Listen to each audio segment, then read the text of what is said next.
ನಿಮ್ಮ ಹಳೆಯ ಚಿನ್ನದ ಒಡವೆನ ಅಧಿಕ ಬೆಲೆಗೆ ಮಾರಬೇಕೆ? ಆಟಿಕಾಗೆ ಕಾಲ್ ಮಾಡಿ 8880 ಅಟ್ಟಿಕಾ ಗೋಲ್ಡ್ ಕಂಪನಿ. ನೀಟ್ ಪರೀಕ್ಷೆ ಬರೆದಂತಹ ವಿದ್ಯಾರ್ಥಿಗಳು ಕಂಗಾಲಾಗಿದ್ರು. ಕಾರಣ ನೀಟ್ ಪರೀಕ್ಷೆಯ ಪ್ರಶ್ನೆ ಪತ್ರಿಕೆ ಸೋರಿಕೆ ಆಯಿತು ಅನ್ನುವಂತಹ ವಿಚಾರ ಅನೇಕ ಯುವಕರಿಗೆ ಆತಂಕವನ್ನ ಸೃಷ್ಟಿ ಮಾಡಿದ್ದು ಹೌದು. ಅದಕ್ಕೆ ತಾನೇ ಅತಿ ಹೆಚ್ಚಿನ ಭದ್ರತೆಯಲ್ಲಿ ಮತ್ತೆ ವ್ಯವಸ್ಥಿತವಾಗಿ ನೀಟ್ ಪರೀಕ್ಷೆಯನ್ನ ಮಾಡೋದಕ್ಕೆ NTA ಮುಂದಾಯಿತು. ಯಶಸ್ವಿ ಕೂಡ ಆಗಿದ್ದೀವಿ ಅಂತ ಹೇಳಿದ್ರು.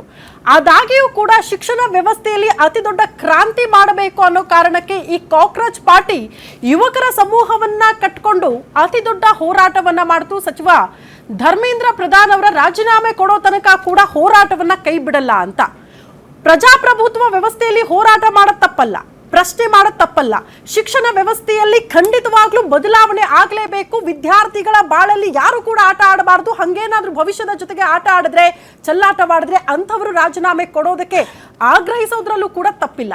ನಾವು ವಿದ್ಯಾರ್ಥಿಗಳ ಪರವಾಗಿದ್ದೀವಿ. ಯಾರು ವಿದ್ಯಾರ್ಥಿಗಳು ನಿಜವಾಗ್ಲೂ ಹೋರಾಟ ಮಾಡಿದ್ದಾರಲ್ಲ, ಗ್ಯಾರಂಟಿ ನ್ಯೂಸ್ ಅವರ ಪರವಾಗಿದೆ, ಅವರ ಪರವಾಗಿ ಧ್ವನಿ ಎತ್ತಿದ್ದೀವಿ. ಯಾರು ಕೂಡ ಯುವಕರ ಭವಿಷ್ಯದ ಜೊತೆ ಚೆಲ್ಲಾಟ ಆಡೋದು ಬೇಡ ಅಂತ.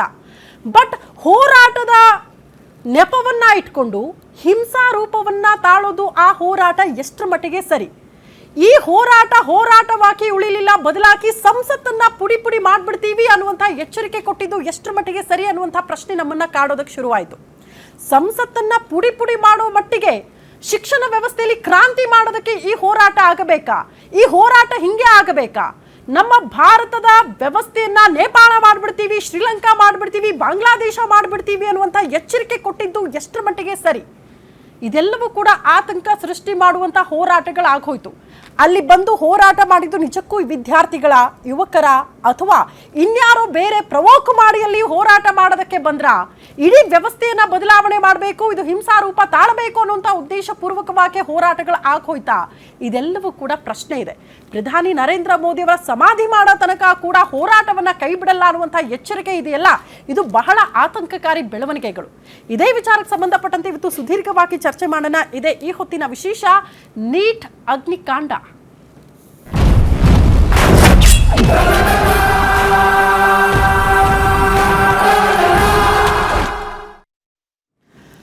ಸಂಸತ್ ಪುಡಿ ಮಾಡ್ಬಿಡ್ತೀವಿ, ಭಾರತವನ್ನ ಶ್ರೀಲಂಕಾ ಮಾಡ್ಬಿಡ್ತೀವಿ, ಬಾಂಗ್ಲಾದೇಶ ಮಾಡ್ಬಿಡ್ತೀವಿ, ಇಂಥ ಎಚ್ಚರಿಕೆಗಳನ್ನ ಕೊಟ್ರೆ ಅವರು ನಿಜಕ್ಕೂ ವಿದ್ಯಾರ್ಥಿಗಳ ಹೋರಾಟದ ನೆಪವನ್ನ ಮುಂದೆ ಇಟ್ಕೊಂಡು ಇಡೀ ಭಾರತದ ವ್ಯವಸ್ಥೆಯನ್ನ ಬುಡ ಸಮೇತ ಬೇರೆ ರೀತಿಯಲ್ಲಿ ನಾವು ತಂದು ಬಿಡ್ತೀವಿ ಅನ್ನುವಂಥ ಪ್ರಯತ್ನಗಳು, ಷಡ್ಯಂತ್ರಗಳು ಆಗ್ತಾ ಇದೆಯಾ? ಇಂಥದ್ದೊಂದು ಆತಂಕ ಸೃಷ್ಟಿಯಾಗ್ಬಿಟ್ಟಿದೆ ನಿನ್ನೆಯಿಂದ. ಕಾಕ್ರೋಚ್ ನೀಟ್ ಯುದ್ಧ, ದಿಲ್ಲಿ ದಂಗೆ ವಿದ್ಯಾರ್ಥಿಗಳ ಒಳತಿಗೋ ರಾಜಕೀಯ ಉಳಿವಿಗೋ? ಕಾಕ್ರೋಚ್ ಪ್ರತಿಭಟನೆ ನಡುವೆ ಕಾಂಗ್ರೆಸ್ನಿಂದ ಭಾರಿ ಪ್ರೊಟೆಸ್ಟ್ ಆಗೋಯ್ತು. ಯಾಕಂದ್ರೆ ರಾಜಕೀಯ ಸ್ವರೂಪ ಪಡೆದುಕೊಂಡಿದೆ ನಿನ್ನೆ ಹೋರಾಟ. ಪ್ರಧಾನಿ ನರೇಂದ್ರ ಮೋದಿ ನಿವಾಸದ ಎದುರು ನಿನ್ನೆ ಹೈಡ್ರಾಮಾ ಆಗೋಯ್ತು. ಕೇಂದ್ರ ಚರ್ಚೆಗೆ ಸಿದ್ಧ ಅಂತ ಹೇಳಿದ್ರು ಕೂಡ ಟಾರ್ಗೆಟ್ ಚೇಂಜ್ ಮಾಡಿಬಿಟ್ರ ರಾಹುಲ್ ಗಾಂಧಿ ಅವರು. ಪ್ರಧಾನಿ ನರೇಂದ್ರ ಮೋದಿ, ಅಮಿತ್ ಶಾ ರಾಜೀನಾಮೆಗೆ ರಾಹುಲ್ ಗಾಂಧಿ ಅವರು ಪಟ್ಟು ಹಿಡಿದಿದ್ಯಾಕೆ? ಕಾಂಗ್ರೆಸ್ ನಾಯಕರ ನೀಟ್ ಪ್ರತಿಭಟನೆಗೆ ಆಪ್ನಿಂದಲೂ ಕೂಡ ವಿರೋಧ. ಮೋದಿ ಮನೆ ಮುಂದೆ ರಂಪಾಟ, 6 ಬೇಡಿಕೆ, ಕೇಂದ್ರದ ನಿರ್ಧಾರ ಏನು? ದೇಶದಾದ್ಯಂತ ಅಕ್ರಮ, ಸಿಗ್ತಾ ಇಲ್ಲ ನ್ಯಾಯಯುತ ಶಿಕ್ಷಣ, ಹೊಣೆ ಯಾರು? ನೀಟಾಗಿ ನಡೆಯುತ್ತಿದ್ದ ಪ್ರತಿಭಟನೆ ಈಗ ದಿಕ್ಕು ತಪ್ಪಿದ್ದಕ್ಕೆ ಕಾರಣ ಏನು? ಯಾರು ಪ್ರವೋಕ್ ಮಾಡಿದ್ರು ಅನ್ನೋದು ಪ್ರಶ್ನೆ. ನೀಟ್ ಯುದ್ಧ ಆಗ್ತಾ ಇದೆ, ಹೋರಾಟ ಮಾಡಿದ್ದು ಸರಿ, ಶಿಕ್ಷಣ ವ್ಯವಸ್ಥೆಯಲ್ಲಿ ಬದಲಾವಣೆ ತರಬೇಕು ಅಂತ ಆಗ್ರಹಿಸಿದ್ರ ಬಗ್ಗೆ ನಾವಂತೂ ಖಂಡಿತ ಪ್ರಶ್ನೆ ಮಾಡ್ತಾ ಇಲ್ಲ. ನಾವು ವಿದ್ಯಾರ್ಥಿಗಳ ಪರವಾಗಿದ್ದೀವಿ. ವಿದ್ಯಾರ್ಥಿಗಳ ಭವಿಷ್ಯದ ದೃಷ್ಟಿಯಿಂದ ಪ್ರಶ್ನೆ ಮಾಡಲೇಬೇಕಾದಂತ ಅನಿವಾರ್ಯತೆ ಇದೆ.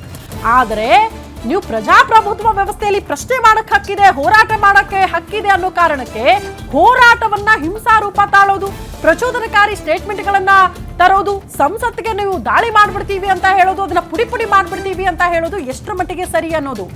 ಇಲ್ಲಿ ರಾಜಕೀಯ ನಾಯಕರ ಎಂಟ್ರಿ, ಕಾಂಗ್ರೆಸ್ ನೇರವಾಗಿ ಎಂಟ್ರಿ ಆಯ್ತು, ಹೋರಾಟ ಮಾಡ್ತು. ನಿನ್ನೆ ಅನೇಕ ಸ್ಟೇಟ್ಮೆಂಟ್ಗಳು ಕೂಡ ಕಾಂಗ್ರೆಸ್ ನಾಯಕರಿಂದ ಬಂತು. ಇದೆಲ್ಲ ವಿಚಾರಕ್ಕೆ ಸಂಬಂಧಪಟ್ಟಂತೆ ಅನೇಕ ಪ್ರಶ್ನೆಗಳಿದೆ. ಇದೇ ವಿಚಾರಕ್ಕೆ ಸಂಬಂಧಪಟ್ಟಂತೆ ಇವತ್ತು ಚರ್ಚೆ ಮಾಡ್ತಾ ಹೋಗೋಣ. ನಮ್ಮ ಜೊತೆಗೆ ಅತಿಥಿಗಳು ಜಾಯಿನ್ ಆಗಿದ್ದಾರೆ. ಈ ವಿಚಾರಕ್ಕೆ ಚರ್ಚೆ ಮಾಡೋದಕ್ಕೆ ಹಿರಿಯ ಪತ್ರಕರ್ತರು ಆದಂತಹ ರಾಜೇಂದ್ರ ಸರ್ ಇದ್ದಾರೆ. ರಾಜೇಂದ್ರ ಸರ್ ನಮಸ್ತೆ, ಕಾರ್ಯಕ್ರಮಕ್ಕೆ ಆತ್ಮೀಯ ಸ್ವಾಗತ. ಆ ಪಾರ್ಟಿಯಿಂದ ಪುಟ್ಟನಗೌಡ ಅವರು ಕೂಡ ನಮ್ಮ ಜೊತೆಗೆ ಜಾಯಿನ್ ಆಗಿದ್ದಾರೆ. ಸರ್ ನಮಸ್ತೆ, ಕಾರ್ಯಕ್ರಮಕ್ಕೆ ಆತ್ಮೀಯ ಸ್ವಾಗತ. ಕಾಂಗ್ರೆಸ್ ವಕ್ತಾರರು ಆದಂತಹ ಚಾಂದ ಪಾಷಾ ಸರ್ ಜಾಯಿನ್ ಆಗಿದ್ದಾರೆ. ಸರ್ ನಮಸ್ತೆ, ಕಾರ್ಯಕ್ರಮಕ್ಕೆ ಆತ್ಮೀಯ ಸ್ವಾಗತ. ರತನ್ ಪೂಜಾರಿ ಅವರು ಬಿಜೆಪಿ ವಕ್ತಾರರು ಕೂಡ ಜಾಯಿನ್ ಆಗಿದ್ದಾರೆ ನಮ್ಮ ಜೊತೆಗೆ. ಸರ್ ನಮಸ್ತೆ, ಕಾರ್ಯಕ್ರಮಕ್ಕೆ ಆತ್ಮೀಯ ಸ್ವಾಗತ. ಮೊದಲನೇದಾಗಿ ಹಿರಿಯ ಪತ್ರಕರಿಂದ ಪ್ರಾರಂಭ ಮಾಡ್ಬಿಡೋಣ. ರಾಜೇಂದ್ರ ಸರ್, ನಿನ್ನೆಯ ಬೆಳವಣಿಗೆಗಳನ್ನ ನೋಡಿ ಆಸ್ ಅ ಪತ್ರಕರ್ತರು ನಿಮ್ಗೆ ಏನ್ ಅನಿಸ್ತು ಸರ್ ಆ ಬೆಳವಣಿಗೆ ನೋಡಿದಾಗ? ಇಲ್ಲ, ಇಶ್ಯೂ ಇದೆ, ಸಮಸ್ಯೆ ಇದೆ, ಇಲ್ಲ ಅಂತಲ್ಲ. ಈಗ ವಿದ್ಯಾರ್ಥಿಗಳು ಆ ಒಂದು ಪ್ರಮಾಣದಲ್ಲಿ ಅಂತ ಕಡೆ ಒಂದು ಇದಾದಾಗ ಅವ್ರ ಅಜೆಂಡಾ ಏನಿದೆ, ಧರ್ಮೇಂದ್ರ ಪ್ರಧಾನ್ ರಾಜೀನಾಮೆ ಕೊಡಬೇಕು ಅಂತಕ್ಕಂಥ ಯಾವುದೇ ಚಳುವಳಿ ನಾವು ನೋಡಿದ್ದೇವೆ.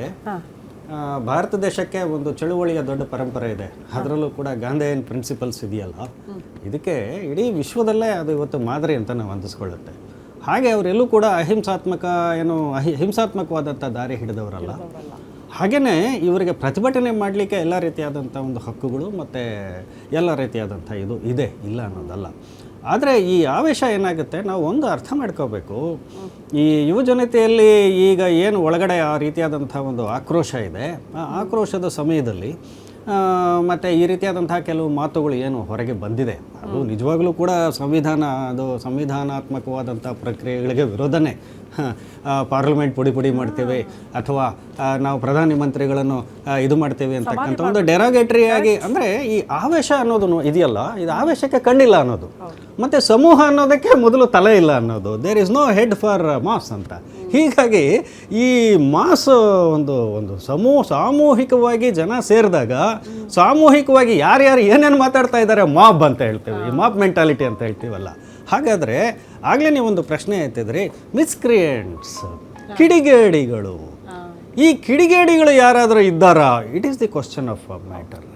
ಕಿಡಿಗೇಡಿಗಳು ಇರಬಹುದು, ಗೊತ್ತಿಲ್ಲ, ನುಸುಳ್ತಾರೆ ಒಂದೊಂದು ಸಾರಿ. ಯಾರೋ ಬಂದು ಏನೋ ಒಂದು ಆಶಯಕ್ಕೆ ಒಂದು ಸದಾಶಯವಾಗಿ ಒಂದು ಹಂತದಲ್ಲೇ, ಈಗ ಕಾಕ್ರೋಚ್ ಜನತಾ ಪಾರ್ಟಿ ಅಂತಕ್ಕಂಥದ್ದು ಒಂದು ಹಂತದವರೆಗೂ ಅವ್ರು ಏನೋ ಒಂದು ಧ್ಯೇಯ ಇಟ್ಕೊಂಡು ಮುಂದೆ ಹೋಗ್ತಾ ಇರಬೇಕಾಗಿರ್ತಕ್ಕಂಥ ಹಿನ್ನೆಲೆಯಲ್ಲಿ ಅದರ ಮಧ್ಯೆ ಯಾರು ಬಂದಿದ್ದಾರೆ ಅದನ್ನು ತನಿಖೆ ಮಾಡಬೇಕಲ್ಲ. ಸೊ ಹೀಗೆ ಇದು ಬಹಳ ಅಪಾಯಕಾರಿ ಮಾಬ್ ಮೆಂಟಾಲಿಟಿ. ಮತ್ತು ಈಗ ಆ ಸಮೂಹ ಅನ್ನೋದಿದೆಯಲ್ಲ, ಆ ಮಾಬು ಆ ರೀತಿಯಾದಂಥ ಒಂದು ಆಕ್ರೋಶಭರಿತವಾದಂತಹ ಮಾಬ್ ಇದ್ದಾಗ ಅದನ್ನು ಹ್ಯಾಕ್ ಕಂಟ್ರೋಲ್ ಮಾಡಬೇಕು. ಇದಕ್ಕೆ ಕಾಸ್ ಆಫ್ ಆ್ಯಕ್ಷನ್ನು ಕೂಡ ಬಹಳ ಇಂಪಾರ್ಟೆಂಟ್ ಆಗುತ್ತೆ. ಇಂಥ ಕಾಸ್ ಆಫ್ ಆ್ಯಕ್ಷನ್ನನ್ನು ಯಾವ ರೀತಿ ನೀವು ಅದನ್ನು ಶಾಂತೀಕರಿಸ್ತೀರಿ, ಯಾವ ರೀತಿ ಅದನ್ನು ಶಮನಗೊಳಿಸ್ತೀರಿ, ಅದು ಸರ್ಕಾರ ಮಾಡಬೇಕಾಗುತ್ತೆ ಅಂತಕ್ಕಂಥದ್ದು. This is rather there are so many other factors also which are embedded in this issue. We have to discuss all those things. Okay, ಮತ್ತೊಂದು ಸಾರಿ ನಾವು ರಿಪೀಟ್ ಮಾಡ್ಬಿಡ್ತೀವಿ, ನಾವು ವಿದ್ಯಾರ್ಥಿಗಳ ಹೋರಾಟವನ್ನ ಪ್ರಶ್ನೆ ಮಾಡ್ತಾ ಇಲ್ಲ. ಅವರು ಪ್ರಶ್ನೆ ಮಾಡ್ತಾ ಇದ್ರಲ್ಲಿ ನಾವು ಯಾವುದೇ ರೀತಿಯ ತಕರಾರನ್ನ ಎತ್ತುತ್ತಾ ಇಲ್ಲ. ನಾವು ವಿದ್ಯಾರ್ಥಿಗಳ ಬೆನ್ನಿಗೆ ನಿಂತ್ಕೊಳ್ತೀವಿ. ಯಾವುದೇ ಶಿಕ್ಷಣ ವ್ಯವಸ್ಥೆಯಲ್ಲಿ ಅಕ್ರಮಗಳಾದಾಗ, ಪರೀಕ್ಷೆಯಲ್ಲಿ ಅಕ್ರಮಗಳಾದಾಗ ಅದನ್ನ ಪ್ರಶ್ನೆ ಮಾಡಿದ್ದೀವಿ ಕೂಡ. ಬಟ್ ಈಗ ಪ್ರಶ್ನೆ ಬಂದಿರೋದೇನು ಗೊತ್ತಾ, ಹೋರಾಟದ ನೆಪದಲ್ಲಿ ಗಲಭೆ ಎಬ್ಬಿಸಿದವರು ಯಾರು? ಸಂಸತ್ತನ್ನ ಪುಡಿ ಮಾಡ್ಬಿಡ್ತೀವಿ ಅಂತ ಹೇಳಿಕೆ ಬರುತ್ತೆ ಅಂತ ಅಂದ್ರೆ ಅದು ಬಹಳ ಆತಂಕಕಾರಿ ವಿಚಾರ. ಸೊ ಇದ್ರ ಬಗ್ಗೆ ನಾವು ಪ್ರಶ್ನೆ ಮಾಡಬೇಕಾದಂತ ಪ್ರಶ್ನೆ ಇದೆ. ಕಾರಣ ಯುವಕರ ಮಧ್ಯದಲ್ಲಿ, ನಿಜವಾಗ್ಲೂ ವಿದ್ಯಾರ್ಥಿಗಳ ಮಧ್ಯದಲ್ಲಿ ಗಲಭೆ ಎಬ್ಬಿಸೋದಕ್ಕೆ ಅಂತಾನೆ ಇನ್ಯಾರೋ ಬಂದುಬಿಟ್ಟಿದ್ದಾರಾ ಅನ್ನೋದೇ ಪ್ರಶ್ನೆ ಇರೋದು. ಯಾರವರು ಅದನ್ನ ಫೈಂಡ್ ಔಟ್ ಮಾಡಬೇಕಾಗಿದೆ ಅಂತ.